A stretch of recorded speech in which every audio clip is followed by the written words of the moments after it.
봉준호 감독의 기생충이라는 영화, 지금 이제 오징어 게임이 더 유명해져가지고 조금 잊혀지고 가고 있는데, 그 봉준호 감독의 기생충이라는 영화가 전 세계의 큰 메이저 영화제에서 상들을 다 휩쓸었잖아요. 그 기생충이라고 하는 영화가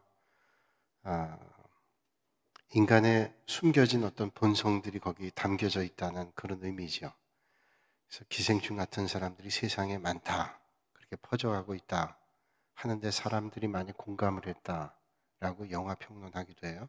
세상에 기생충 같은 존재가 많다는 거예요. 열심히 일하지도 않고 또는 노력하지도 않고 불로소득하고 그냥 더불어 그냥 얹혀 사는 그런 사람들이 많다는 거죠. 이게 점점 퍼져가고 있다는 겁니다. 기생충. 그래서 많은 사람들에게 뭔가 의미를 주는 그런 영화죠. 근데 오늘 현실에는 이제 신종 코로나 바이러스 19가 퍼져서 위드 코로나로 가고 있지만, 오늘 아까 얘기를 들으니까 확진자가 4,000명이 됐다고 점점 늘어가요. 그래서 오늘 기도하시는 권사님도 이제 확진자를 접촉하지 않았는데 확진자 접촉한 사람과 접촉한 가능성이 있어가지고 그 접촉한 사람이 그 검진을 해보고 결과가 나와야 되니까 기도는 다 준비했는데 어떻게 하면 좋을까요? 그래서 좀 조심스러우니까 안 하시는 게 좋겠다. 그래서 이제 오늘 기도를 권순희 권사님 잘 해주셨습니다. 예기치 못한 일들이 주변에 있죠. 또 오늘 예배 나오려고 했는데 또 못 나오신 분들도 계십니다. 확진자 접촉한 사람들과 또 접촉한 가능성이 있기 때문에 전염병이죠. 전염병. 수년 전에 인기 있었던 영화 가운데 한국 영화 부산행이라는 영화가 있었습니다. 이 부산행이라고 하는 영화는 그 전염병에 의해서죠. 세균에 감염된 사람이 좀비가 된다는 거죠. 그래서 그 좀비가 기차 안을 공격하고 그래서 좀비가 한번 물면 다 그 전염병이 퍼지게 되는 겁니다. 이런 전염병이 자꾸 등장한다는 게 뭘까요? 이제 앞으로는 이런 일들이 많다라고 하는 것이고, 위드 코로나 시대 우리가 위드 코로나 하면서 살아야 된다는 것은 앞으로 이런 일들이 또 얼마든지 있을 수 있기 때문에 우리가 저항력을 가지고 항체를 가지면서 일상을 회복하면서 살아야 된다. 어쩔 수 없이 맞닥뜨리며 살아야 된다라고 하는 거죠. 저는 그걸 보면서 영적 의미도 생각해요. 오늘 우리가 이 세상에 사는데 모든 게 청결한 세상이 아닙니다. 영적으로도 깨끗한 세상이 아니에요. 그래서 오염될 가능성이 많이 있기 때문에 영적으로 깨어있지 않고 부단히 영적으로 각성하지 않으면 나도 모르는 사이에 오염된 삶을 살아갈 수 있다. 그러니까 우리가 위드 코로나가 우리에게 주신 메시지는 우리가 이겨낼 수 있는 저항력을 가져야 돼요. 여러분, 아무리 무균실에 있다 할지라도 사람 평생 동안 무균실에 살 수 있는 사람이 어디 있습니까? 무균실에서 나오죠. 무균실에서 나오는 순간 저항력이 없는 사람들은 병균에 걸려서 죽습니다. 그러니까 저항력을 키워야 되죠. 영적으로도 마찬가지입니다. 저항력을 키워야 되죠. 그래서 말씀으로 훈련하고 기도로 훈련하고 영적으로 훈련하면 이겨낼 수 있는 거예요. 내가 죄된 자리, 그리고 하나님 말씀 떠난 자리 절대로 가지 말아야지. 가지 말아야죠. 그런데 우리가 이 세상에 발을 붙이고 사니까 어쩔 수 없이 그런 일들에 노출되어 있단 말이죠. 노출되어 있으면 어떻게 이길 수 있어요? 우리가 영적 저항력이 있어야 이길 수 있다는 거죠. 제가 제자 훈련한 가장 큰 이유 가운데 하나가 그겁니다. 우리가 완전 무균한 세상에 살고 있지 않기 때문에 저항력을 가져야 되는데 그 저항력을 가질 수 있는 게 뭐냐? 하나님의 말씀에 대한 훈련이죠. 영적 훈련을 통해서 우리는 저항력을 갖게 됩니다. 그럼 우리는 이겨낼 수 있어요. 아무리 병균이 있어도 이겨낼 수 있습니다. 근데 저항력이 없으면 병균이 하나 탁 붙으면 그 병균이 사람을 죽일 수 있는 것과 마찬가지로 저항력이 영적으로 없으면 영적 병균이 들어오면 다 병들입니다. 부산행에 그 좀비를 또 좀비가 사람을 물으면 좀비가 되는 것처럼 영적 저항력이 참 중요하다는 거예요. 세계적으로 그렇잖아요. 세계적으로 전염병들이 계속 있어 왔어요. 패스트라고 하는 거, 종교개혁 때 그 어간이 패스트가 유럽에 만년 창궐할 때입니다. 그래서 종교개혁자들이 사실은 패스트 시대에 복음 전하고 종교개혁했던 사람들이에요. 그리고 또 최근에 가까운 것이라 그러면 스페인 독감이 있습니다. 스페인 독감이 유럽을 휩쓸 때 얼마나 많은 사람들이 죽었는지 몰라요. 그리고 정말로 최근에는 메르스, 사스 뭐 그런 것들이 있었잖아요.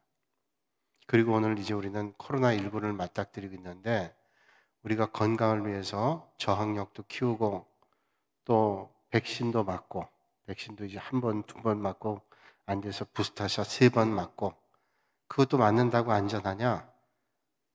계속 맞아야 된다는 거죠. 근데 언제 끝날지 모르지만 우리가 계속 문 잠가놓고 집안에 들어가 있을 수 없잖아요.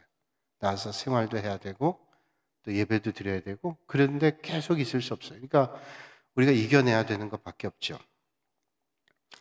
그런 게 대재앙입니다. 이제 세상이 어떤 재앙으로 끝날지는 모르겠어요. 20여 년 전에 인도네시아에 쓰나미가 왔습니다.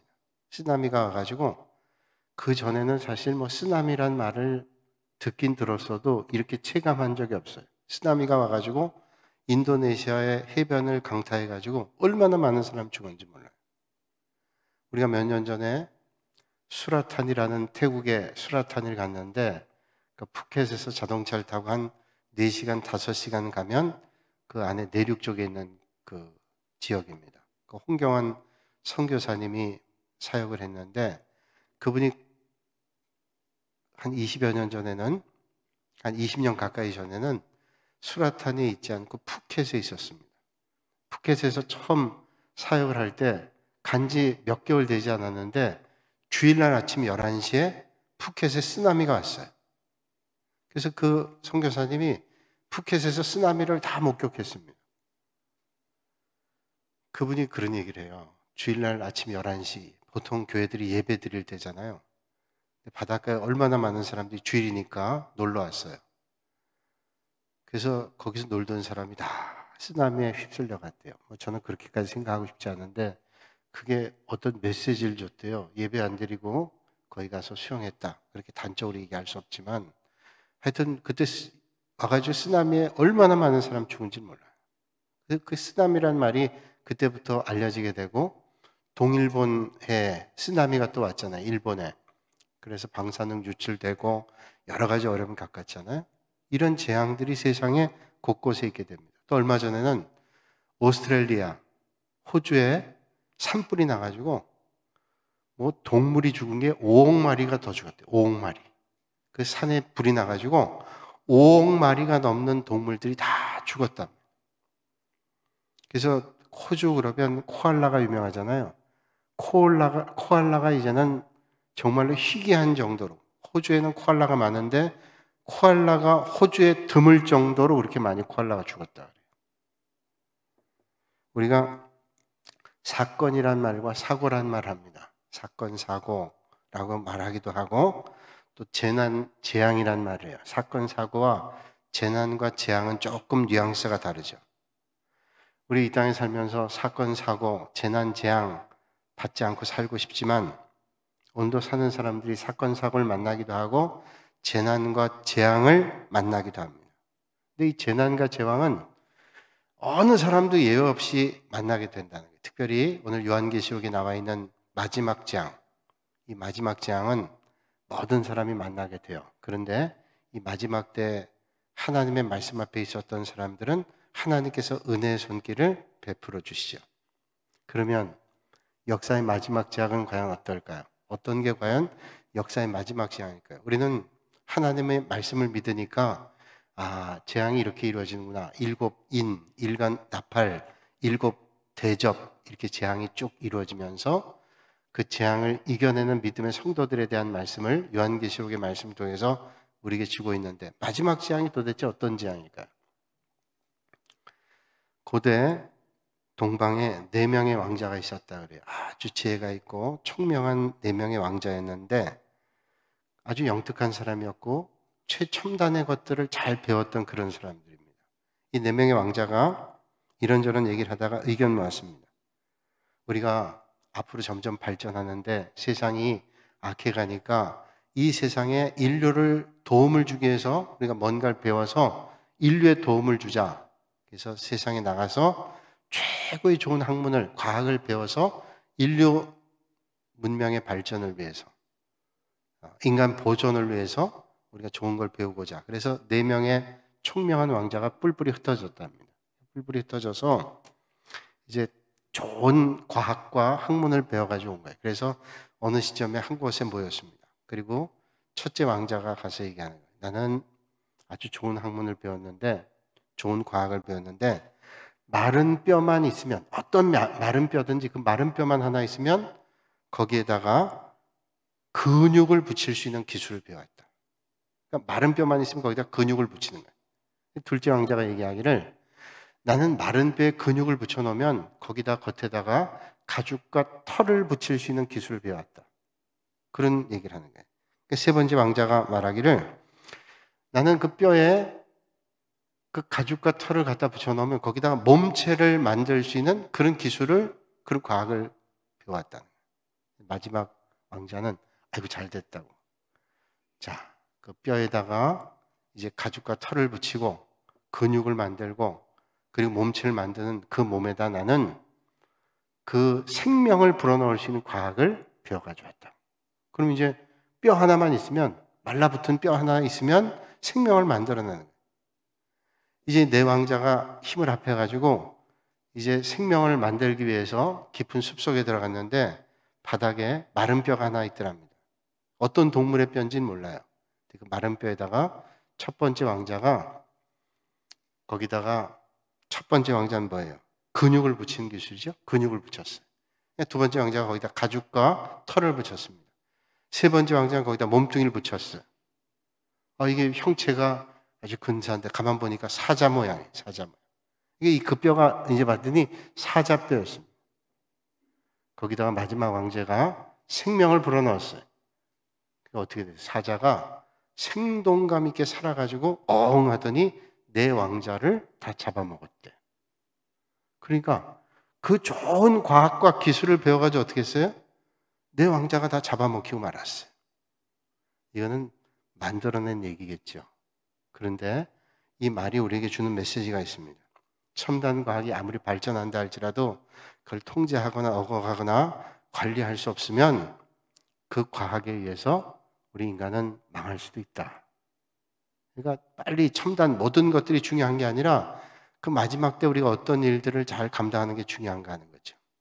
자, 마지막 작 우리가 이제 요한계시록 15장 말씀 지난 시간 떠올려 보면 이 마지막 재앙의 첫 번째 재앙은 뭐예요? 인재앙입니다. 인재앙.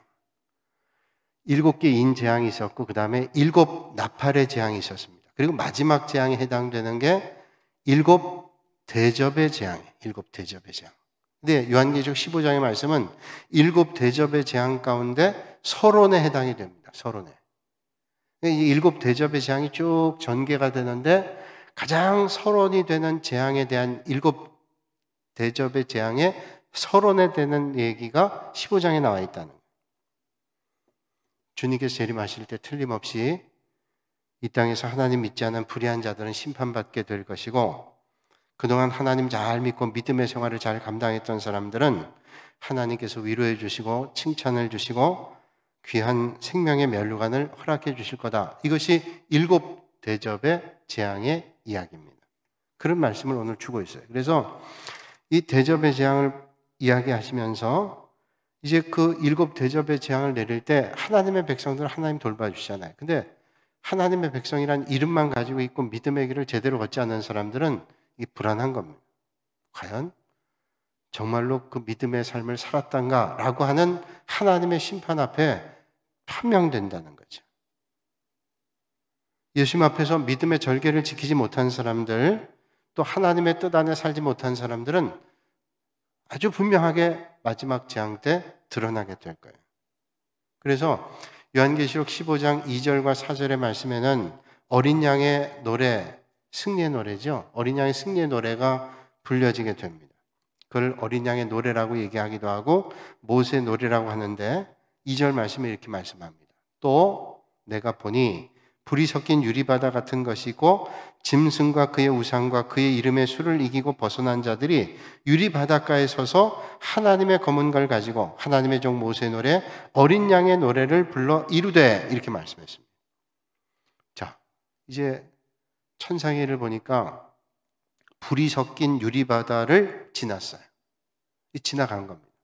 그 고난의 현장을 지나가고 여기서 모세의 노래를 부르고 어린 양의 노래, 승리의 노래를 부릅니다. 어떤 사람들이 부르냐? 우상에게 절하지 않고 하나님의 말씀 따라서 믿음의 길에 승리한 사람들이 그 불이 섞인 유리바다를 잘 건너고 난 다음 그 바닷가에서 하나님의 찬양을 하는 거예요. 하나님께 승리의 노래를 부르게 되는 것입니다.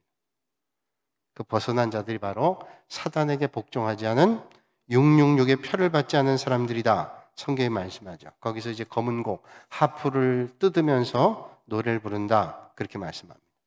그게 이제 지난 주간에 거기까지의 말씀이었어요. 그러면 우리가 생각해 봐야 될 게 뭐냐면 그 모세의 노래, 어린 양의 노래, 저들이 이제 그 불 바다를 잘 견뎌내고 그들이 그 승리의 노래, 어린 양의 노래, 모세의 노래라는 것은 뭐예요?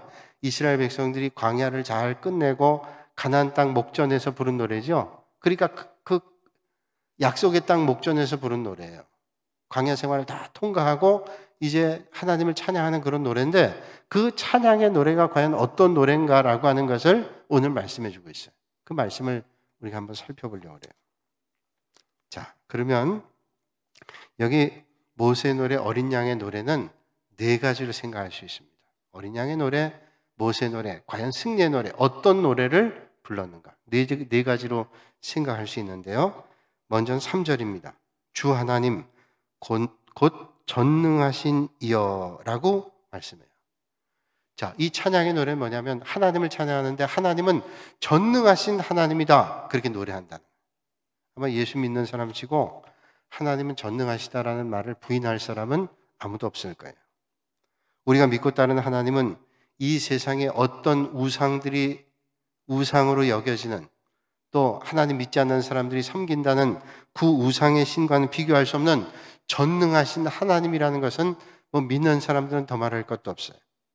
우리가 믿는 하나님은 무능한 하나님이 아니죠.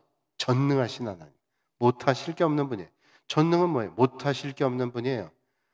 세상에 사람은 아무리 능력이 있어도 못할 게 많습니다. 의사가 아무리 명의라 그래도 살아있는 사람을 고치죠. 죽어 있으면 더 이상은 못해요. 그래서 의사가 못하면 장의사에게 넘기는 거예요. 못하는 겁니다. 세상에 아무리 능력 있는 의사도 실력이 있는 사람도 거기까지예요. 세상에 만드는 우상들 아무리 저들이 믿는다고 해도 거기 능력이 없어요. 오직 전능하신 분은 하나님 한 분밖에 안 계시죠. 골리앗을 넘어뜨리시고 홍해 바다를 갈라주시고 하늘에서 불을 내려서 바알과 아세라 선자를 850대 1로 이기게 했던 엘리야 선지자의 능력을 허락하셨던 그 하나님, 그게 바로 전능하신 하나님이라는 거예요. 근데 여러분 혹시 전능하신 하나님을 머릿속에서만 하나님 참 전능하셔, 못할 게 없어 이렇게만 생각하시나요? 제가 조금 설명해 드릴게요. 우물 안에 있는 개구리는 우물 안에 있는 게 전부인 걸로 생각합니다. 좁은 세상에 있는 사람은 그 좁은 세상에 있는 게 전부라고 생각해요. 근데 우물 밖에 나가보면 우물 밖이 얼마나 큰가 하는 것을 알 수 있다는 거예요. 우리가 하나님을 전지전능하신 하나님이라고 말하면서 바다와 육지를 만드시고 해와 달과 수억 만 개의 별들을 지으신 하나님이라고 말하면서도 실제로는 하나님을 내 머리에 한 개 정도로밖에 생각 못해요. 그러니까 우리의 지성의 한계 안에서 하나님을 전능하시다고 생각하는 거예요. 그러면서 전능하신 하나님이 그 정도라고 생각하는 겁니다. 예를 든다면요, 개미가 수백 명의 사람을 태우고 하늘을 나는 비행기를 만든다. 이거 불가능한 일입니다. 아니, 똑똑한 동물인 원숭이가 수백 명을 태우고 날아다니는 비행기를 만들 수 있다. 불가능한 일입니다. 개미가, 원숭이가 아무리 머리를 쓴다 할지라도 이해하려고 한다 할지라도 그들의 능력으로는 도저히 비행기를 만들 수 없어요. 그러니까 우리는 말로만 무소부지하시고 전능하신 하나님이라고 기도하면서도 우리가 생각하는 대로 우리의 능력만큼의 하나님으로 생각한다면 그는 우리식으로 하나님의 능력을 제한하는 거예요. 개미가 비행기를 도저히 상상할 수 없는 것처럼 우리의 능력으로 하나님의 전능하심을 어떤 때는 상상하지 못해요. 그런데 하나님 우리의 상상보다 훨씬 더 능력이 탁월한 분이라는 거예요. 그러니까 하나님은 못하실 게 없어요. 창세기에 말씀 보면 믿음의 조상이라고 하는 아브라함과 그의 아내 사라에 대한 얘기가 나오죠. 아브람, 사레. 나중에 아브라함과 사라가 됐는데 이 얘기가 나옵니다. 아브라함과 사라에 대한 얘기가. 천사가 나타나서 말하기를 1년 뒤에 아들을 낳을 거다. 그렇게 말할 때 웃었습니다. 웃었어요. 아니 내가 지금 이 나이에 아기를 낳을 수 있냐? 여러분 생각해 보세요. 지금 나이 많은데 하나님의 천사가 나타나서 아기 난다 그러면 아브라함과 사라의 얘기는 들어봐서 믿지만 만약에 여러분들에게 하나님께서 그런다면 아이고 그건 말이나 돼요? 웃음이 나올 거예요. 아브라함과 사라도 그 얘기를 듣고 웃었어요. 그래서 하나님께서 그 일 가지고도 한참 논쟁이 있었습니다. 너 웃었다? 아니 안 웃었습니다. 성경이 그렇게 얘기하고 있잖아요. 그러니까 웃음이 나올 정도로 그 머리로는 도저히 이해할 수 없는 일이었어요. 창세기 18장 14절에 말씀하시기를 여호와께 능하지 못한 일이 있겠느냐? 그렇게 말씀해요.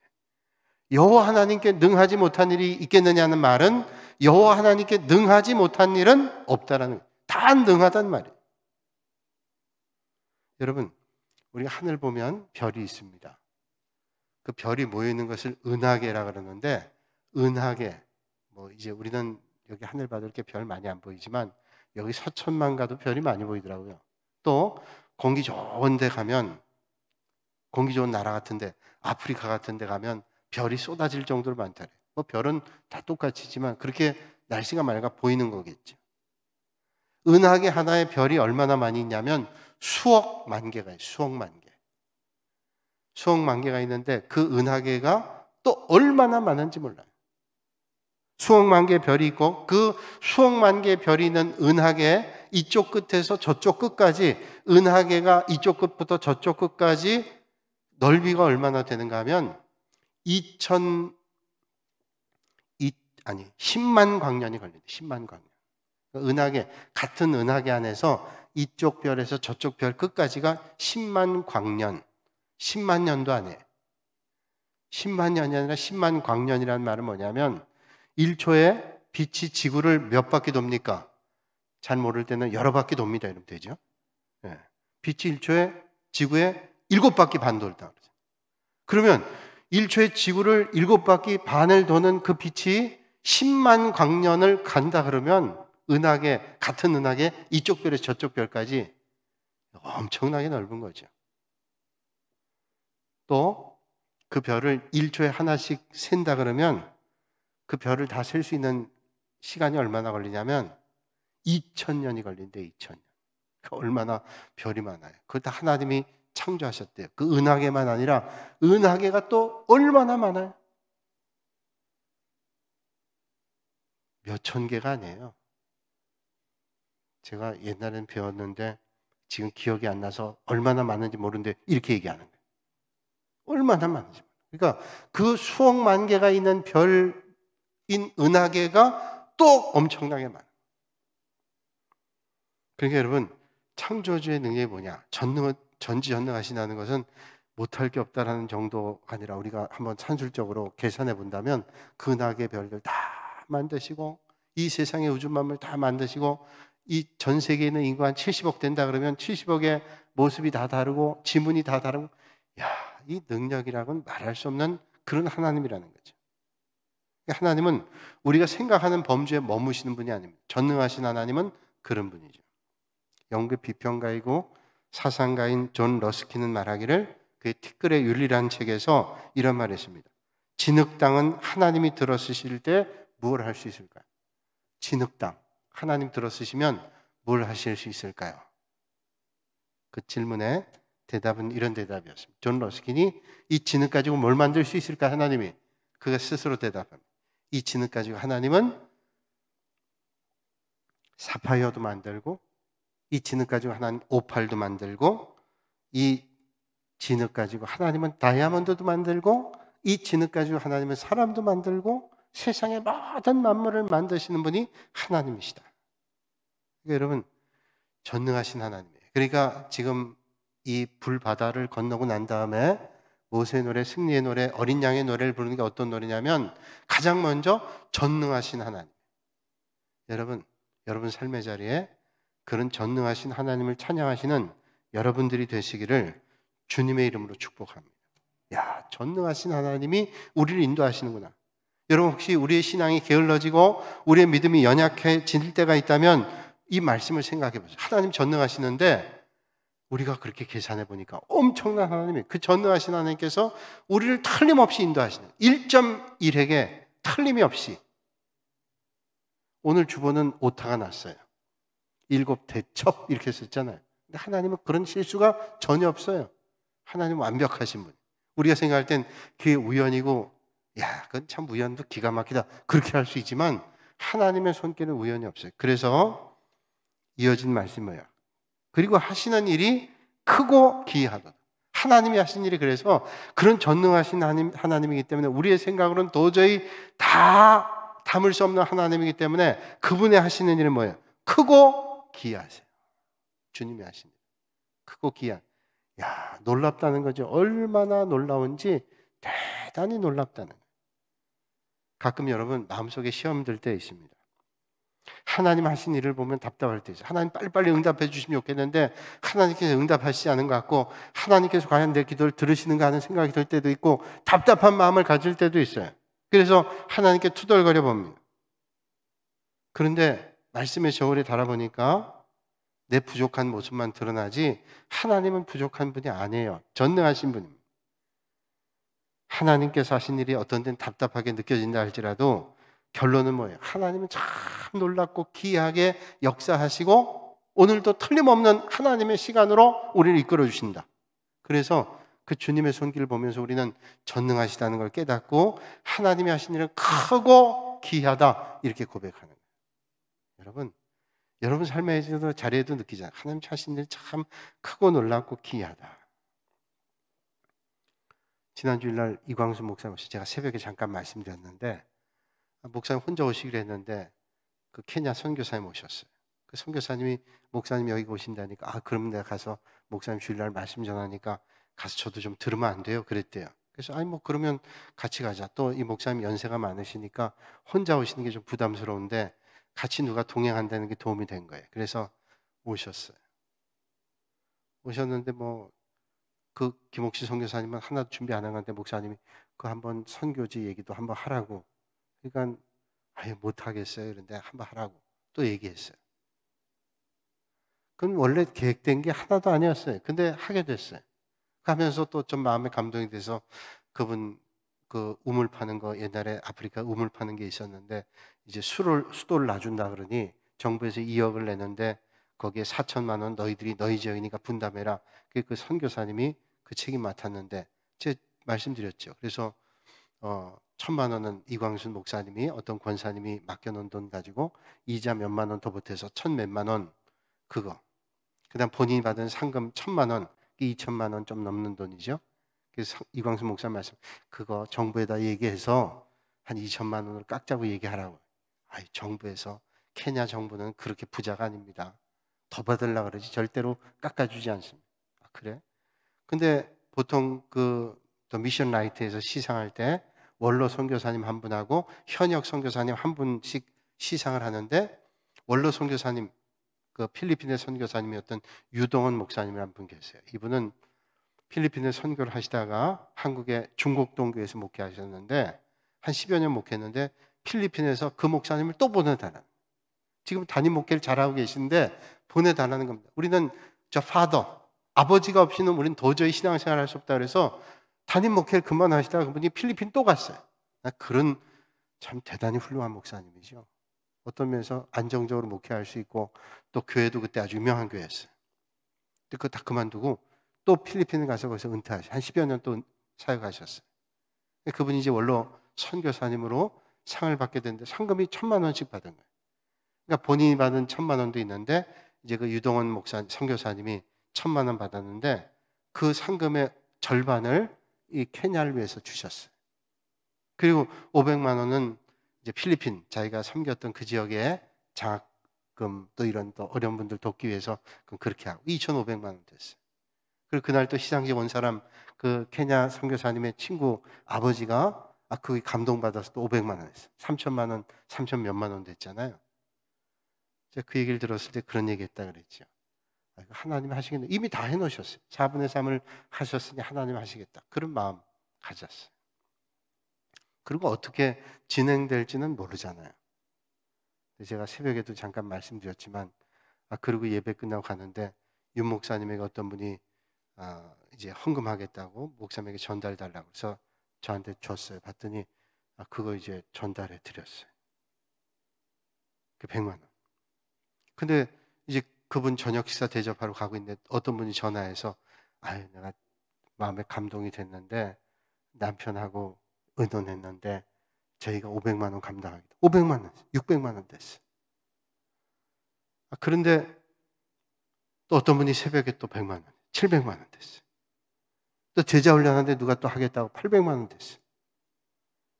나 무서워요. 하나님이 하신 일이 무서워. 저는 혹시 이렇게 말씀드리면 어떤 분 부담 가지실지 모르겠어요. 저는 전혀 부담 갖기를 원하지 않아요. 저는 그저 하나님이 하신 일이 놀랍다. 누구 자랑하고 싶은 것도 아니고요.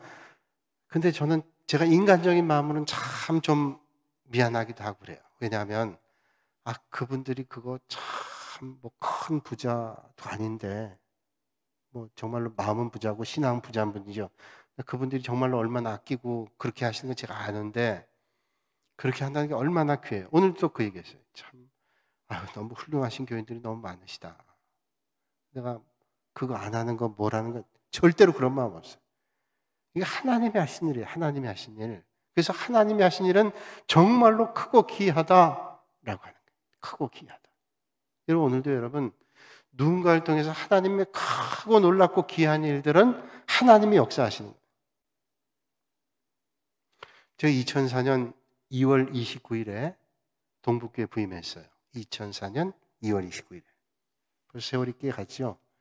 근데 이 동북교회 오기 전에 제가 동순교회라는 교회에 있다가 이제 승동교회 설교 목사로 있었는데 또 어떤 분이 저한테 개척을 하자 그랬어요. 제가 교회 부임해서 1년도 안 돼서 다 이런 얘기했어요. 근데 그 얘기 들은 사람도 기억도 못하고 또 세월이 흘러서 그 다음에 얘기를 안 했어요. 근데 그 개척하자는 분이 저한테 교회를 짓자 그러면서 아주 큰 부자였던 분이에요. 재산이 조에 가까운 돈을 가지고 있는 분인데 교회를 짓자 그래서 교회를 짓겠다 그러면서 좋은 목사님 있으면 소개해달라 해서 제가 목사님 소개해 줬는데 그 목사님하고 연결이 됐는데 잘 안 됐어요. 아마 그분들이 목사님하고 개척하기는 별로였던 것 같아요. 제가 하던 성경 공부에 나오시던 집사님, 권사님 부부였는데 그분들이 나중엔 저한테 와서 목사님 저하고 한번 개척하십시다. 그러면서 자기 고향이 이북인데 자기가 살아생전엔 도저히 통일이 안 될 것 같아요. 그러니까 자기가 파주, 문산 이쪽에 땅을 사뒀는데 거기 다 아파트로 지금 개발 예정 지역입니다. 지금 여러분 일산 넘어서 그쪽 고향 그 위쪽에 다 지금 도시가 됐잖아요. 큰 도시가 되죠. 그걸 다 미리 이제 그때 발표해 놓고 땅을 샀어요. 이분이 땅을 1,500평, 2,000평, 또 1,200평 이렇게 해서 세 군데를 사놓고 다 아파트 단지 어디든지 세 군데 가운데 하나만 결정해서 교회를 짓겠다. 그러니까 2003년도에 그분이 저한테 그런 제안을 했는데 그때 제가 생각하기엔 50억 교회를 짓겠습니다. 50억. 그러니까 목사님 그때 예배당 짓고 그래서 설계하고 같이 다녔어요. 예배당 짓고 교육관 짓고 가까이 기도원도 땅을 세 군데 사놨으니 기도원 합시다. 땅값 제외하고 50억 건물. 그때 50억이면 지금으로 따지면 건축비가 한 200억쯤 될 거예요. 그렇게 하자고 그랬어요. 근데 하다가 이제 그분이 이제 그래서 제가 동순교회를 나가고 승동교회 이제 제가 설교 목사를 하면서 개척 준비를 했어요. 그분이 차를 사주고 사택을 얻어주고 그분이 제가 박사과정 들어가라 해서 공부하기 시작하고 뭐 또 종교개혁지 또 탐방하라고 다 훈련하라 그러고 정말 모든 뒷받침해 줬어요. 근데 여러분 사람 하나가 뭔가를 한다는 거는 참 쉽지가 않아요. 한 10개월 정도 하다가 마음 변했어요. 제가 이 동북에 오게 됐는데 뭐 그것까지 자세히 얘기하려면 다시 18년 전, 19년 전에 얘기한 거예요. 그런데 제가 여기 왔을 때 보니까요, 교회를 짓겠다. 그래서 교회를 여기서 짓잖아요. 거기서 설계까지 다 하고 준비는 했는데 교회는 여기서 졌어요. 아, 이게 하나님이 하시는구나. 전 틀림없이 거기서 그분하고 거기서 파주에다 교회를 질 줄 알았어요. 근데 결국 하나님은 여기서 교회를 짓게 했어요. 제가 그래서 이 동북교회 장로님들 그때 뵀을 때 저희 교회는 교회를 질 수 있는 성전을 건축할 수 있는 목사님이 필요합니다. 저는 그 얘기를 듣는 순간 제가 여기 막 연고가 있는 사람도 아니고 이 교회 아는 사람 하나도 없는데 그 말을 듣고 제가 확신을 했어요. 아, 하나님의 뜻은 다른 데 있었구나. 근데 이 교회 만났는데도 뭐 4개월인지 5개월, 6개월 동안 아무 연락이 없더라고요. 그 이후에 보니까 뭐 여러 가지 일들이 있었는데 나중에 제가 전해 들었어요. 결국은 왔어요. 그래서 제가 하나님이 하신 크고 놀랍고 귀한 일들은 이게 믿음의 세상에서 역사하는구나. 틀림없어요. 여러분 오늘도 하나님의 사람을 통해서 하나님의 역사가 이루어지게 되는 줄로 믿습니다. 크고 귀한 일. 그러니까 전능하신 하나님께서 못한 일이 없으니까 그 전능하신 하나님께서 크고 놀랍고 귀한 일들을 오늘도 하고 계시는 거예요. 그 믿음의 눈을 크게 뜨면 하나님의 역사가 보이는 거죠. 두 번째, 크고 귀한 일. 하나님께서 전능하시다. 이걸 노래했고 그 다음에 하나님은 크고 귀한 일을 하신다. 이런 노래를 했어요. 그리고 세 번째 노래를 했죠. 모세의 노래 세 번째는 뭐예요? 만국의 왕이시며 주의 길이 의롭고 참되시도다. 그렇게 말했습니다. 하나님이 하신 일은 모든 게 의롭고 올바르세요. 하나님 하신 일은 잘못된 게 없습니다. 사람은요, 어떤 때는 이게 옳고 어떤 때는 저게 옳아요. 그래서 이게 달라져요. 어떤 때는 이게 맞는데 나중엔 저게 맞아요. 그럼 그 사람이 나빠서일 수도 있지만 사람이 나쁘지 않아도 환경이 달라지고 상황이 달라서 달라질 때 있어요. 그런데 하나님은 그렇지 않아요. 하나님은 절대로 변함이 없죠. 참되고 의롭습니다. 내가 왕노릇하면 내 인생은 자꾸만 빗나가고 어긋난 일로 가지만 하나님께서 인도하시고 내 걸음을 인도하시면 틀림이 없어요. 그것을 노래하는 거예요. 만국의 왕이시여 주의 길이 의롭고 참되시도다. 이걸 주님이 찬양받으시는 거예요. 서울대학교의 국문학과에 예전 교수님, 지금 이제 은퇴하신 지 오래됐는데 박동규 교수님 계세요. 박동규 장로님. 우리 교회 장로님하고 이름 똑같죠? 박동규 장로님. 서울대 국문과 교수님. 텔레비전에 이제 많이 나오고 이분이 장로님이에요. 좋은 믿음의 가정입니다. 이분이 고향 할머니 댁에 가면 할머니랑 꼭 잠을 잤대요.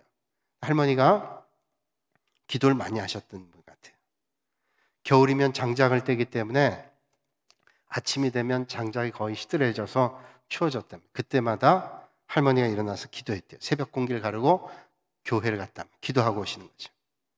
그리고 밤에 잠들기 전에도 또 기도했대요. 그러니까 밤에 잠자기 전에 기도하시고 새벽에 일어나면 새벽 기도 가서 기도하시고. 그러다 어느 날 어린 박동규가 물었답니다. 할머니 왜 추운 겨울에 밤에 기도하시고 또 아침에 그 추운 바람에 가서 기도하시냐.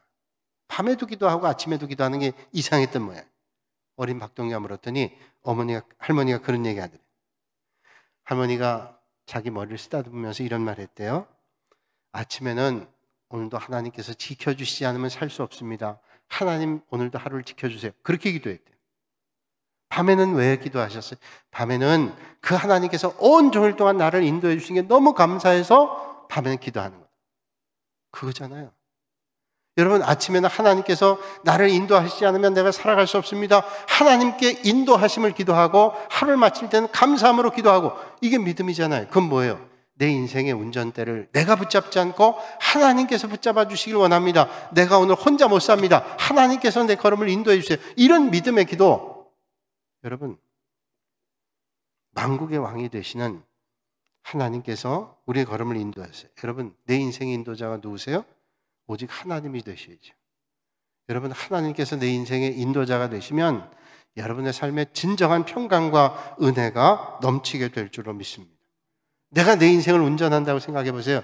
내가 실력 있을 때 잘할 것 같죠? 그런데 그렇지 않아요. 내 인생을 하나님이 운전해 주셔야 가장 복된 인생이에요. 로마의 바티칸에 가면 교황이 있습니다. 교황이 나오는 문이 있어요. 가서 보니까 거기서 항상 나와서 인사한대요. 교황이 가끔 밖에 나온단 말이에요. 전용 운전기사가 있죠. 운전기사가 운전하는 차를 타고 가다가 교황이 얘기했답니다. 기사한테. 기사 양반, 내가 한번 좀 운전해보면 안 되겠소? 교황님이 면허가 있는데 해보시죠. 교황님이 운전했어요. 얼마나 재밌는지. 그 바티칸 로마 바티칸 골목길이 좁은데 과속을 했어요. 교통경찰한테 걸렸습니다. 교통경찰이 스티커를 밟아하기 위해서 이렇게 창문 열었는데 교황이에요. 그래서 범칙금을 밟아하지 않고, 스티커 밟아하지 않고 주의만 줬다. 교황님 조심해서 운전하십시오. 그러고서 이제 보냈다는. 그걸 이제 경찰서에 가서 얘기했어요. 상관이, 아니 그럴 수 있냐? 교황이 그래도 범칙금을 발부해야지 어떻게 그럴 수 있냐? 도대체 왜 그랬냐고 물었더니 이 교통경찰이 얘기했답니다. 내가 어떻게 그 스티커를 발부할 수 있어요? 왜 교황이라 한다냐? 아니요. 아니 교황이 운전할 정도면 그 옆에 있는 사람이 얼마나 대단한 사람이겠어요? 잘 전달된 거죠? 반응이 없어요. 그러니까 교황이 운전할 정도면 그 옆에 있는 사람이 얼마나 대단하겠어요? 여러분, 여러분의 인생의 핸들을 누가 붙잡고 계셔야 돼요? 하나님이 붙잡으세요. 하나님이 붙잡아 주시면 아무도 어찌할 수 없어요. 여러분의 삶을 그 하나님 앞에 맡기실 수 있는 여러분들이 되시기를 주님의 이름으로 축복합니다. 그리고 시간 많이 갔으니 마지막 찬양만 하나 얘기할게요. 오직 주만 거룩하시니이다. 주의 의로우신 일이 나타났음에 만국이 와서 주께 경배하리이다. 여러분, 주님만 거룩하니까 뭐예요? 만국이 와서 주께, 모든 존재가 와서 주님을 경배해요. 이런 찬양을 했어요. 주님은 전능하시고요, 기이하시고 우리의 인생을 주관하신 분이고요, 찬양과 경배 받으실 분은 오직 하나님이에요. 여러분 인생에 오직 찬양과 경배는 하나님께만 드리는 거죠. 어느 날 문학계 네로라는 사람들이 모여서 이제 서로 이야기를 하는데, 다 뭐 말 잘하고 글 잘 쓰는 사람들인데 한 사람이 이런 질문을 했어요. 만약에 우리가 지금 모여 있는 방에 존 밀턴이라는 위대한 작가가 온다면 어떻게 할까요? 그러면 다 일어나서 박수로 영접해야죠. 그래. 그러면 또 한 사람이 얘기해요. 우리 방에 셰익스피어가 온다면 여러분 어떻게 하시겠습니까? 모두 일어나서 손을 흔들면서 셰익스피어를 환호합시다. 밀턴이 들어오면 박수를 치고 셰익스피어가 들어오면 손을 들고 환호하고.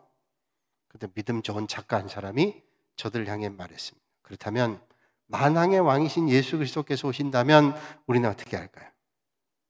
그렇다면 우리는 다 무릎 꿇고 주님을 경배해야죠. 주님은 박수 정도가 아니라 두 손 든 환호뿐 아니라 무릎 꿇고 경배 받으시기에 합당한 분이죠. 여러분 삶에 그 만왕의 왕 되신 크고 놀랍고 기이한 일들을 이루시는 그 하나님을 경배하시는 여러분들이 되시기를 주님의 이름으로 축원합니다. 거룩하신 아버지 하나님, 오늘도 이 밤에 저희를 불러주시고 이제 마지막 때 우리가 환난과 고난의 길을 잘 극복하고 불의 바다를 지난 뒤에 모세의 노래, 어린 양의 노래, 하나님을 경배하는 노래를 부를 때 전능하신 왕을 찬양하며 우리의 걸음을 인도하시는 주님을 높여드리는 인생이 되도록 저희를 인도하여 주시옵소서. 예수님의 이름으로 기도하옵나이다. 아멘.